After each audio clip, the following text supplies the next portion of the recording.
The legendary Brighton Beach Boys have a new show for Brighton Festival this year.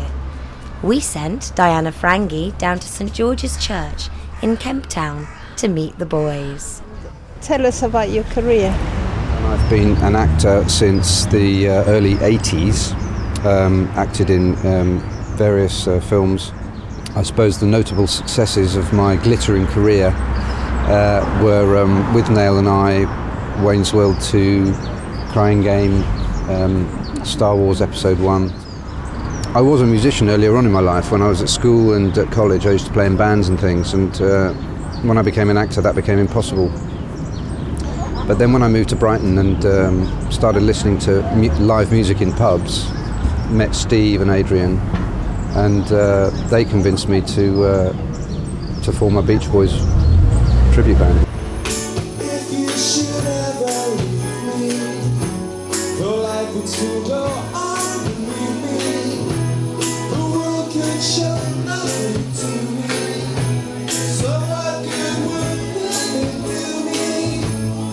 God only knows what I'd be without you. Yeah, once we'd had the rather faintly foolish idea of playing Pet Sounds and Sgt Pepper's Lonely Hearts Club Band live, we started to take a look at how those records were made. They're both made in the studios with orchestras, and so we needed a string quartet. She's Leaving Home and songs like that are strings, and then we needed flutes, we needed clarinets, saxophones, French horns.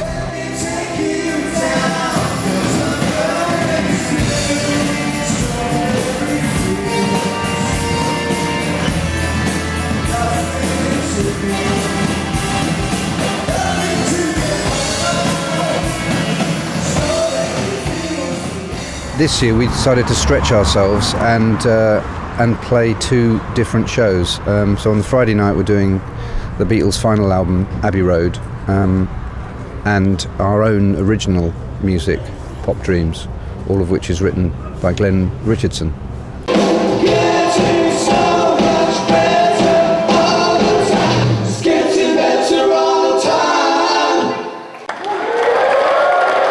Tell me about the new show.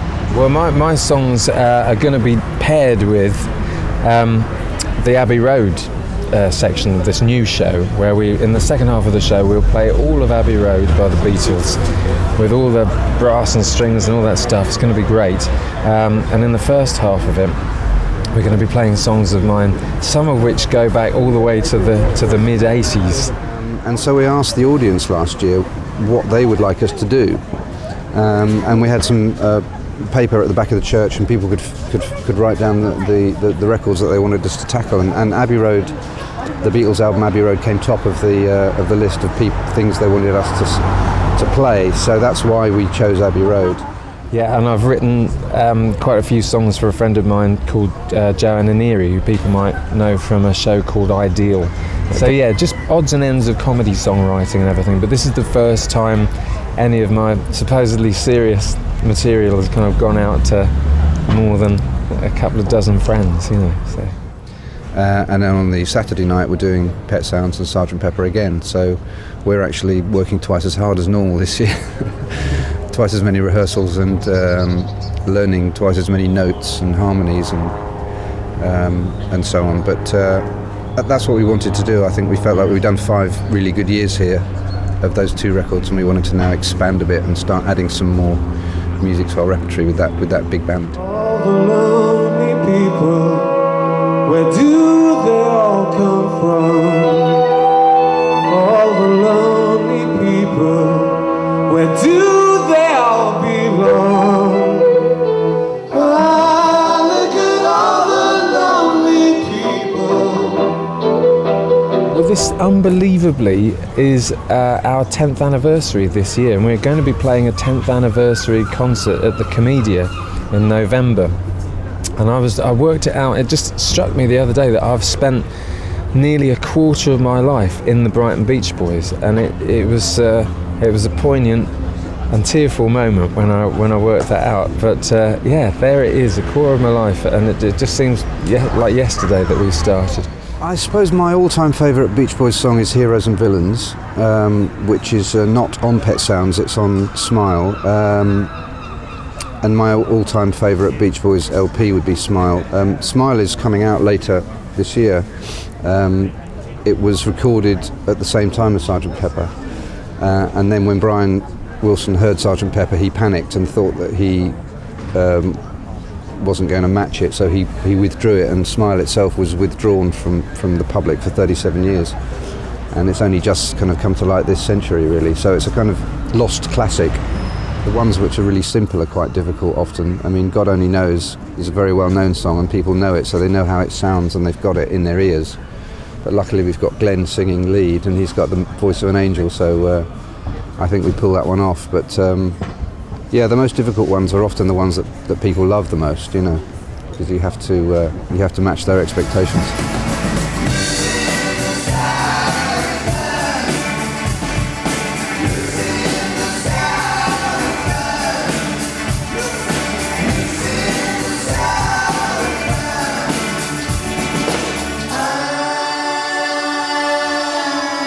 The thing is, I've got a vibraphone, and I've learnt the parts for 2 songs on that, so it looks like I'm a multi-instrumentalist because I'm going to move away from the saxophone and down onto the vibraphone.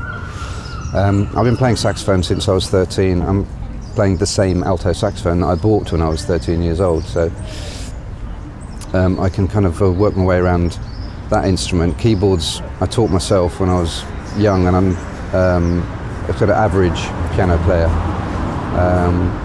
The singing's the hard thing, you know, having the kind of breath in your body to sing for a couple of hours. But the rest of the guys, I mean, I'm an amateur musician really because I'm an actor by trade, you know. The rest of the guys are absolutely tremendous players, you know. Charlotte Glasson plays pretty much every instrument that's ever been invented, but she's exceptionally good on the flute, the saxophone, the viola, and the glockenspiel, which are, you know, I mean, she also plays the guitar and the keyboards as well, but she's a really amazing musician.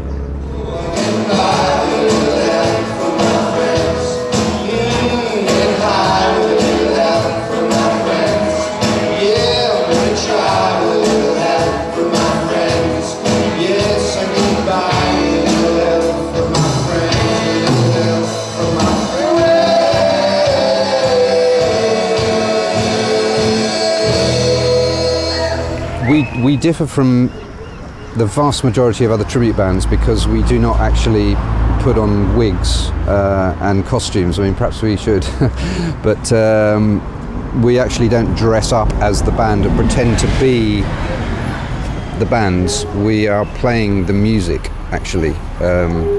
So we wear suits, and we actually approach these 2, 3, 4 albums now as if they were classical music. Which they are. I mean, I would suggest we're now approaching kind of 60 years old for some of this music, and I think in 200, 300 years' time, this music will still be being played, but possibly without wigs and costumes. It'll just be pieces of music, and I think that's the way we see it. It's classic pop. And it's for me, it's just as valid as art as Mozart or Beethoven or Chopin.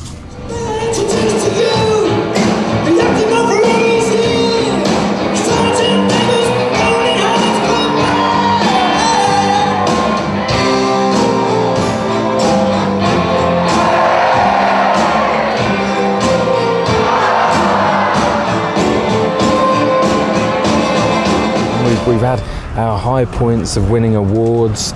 We won the best music event at the Fringe for 2 years in a row. I think we were nominated 3 years for that, and we've picked up little awards along the way. I've kind of reconnected with my early musician's life, and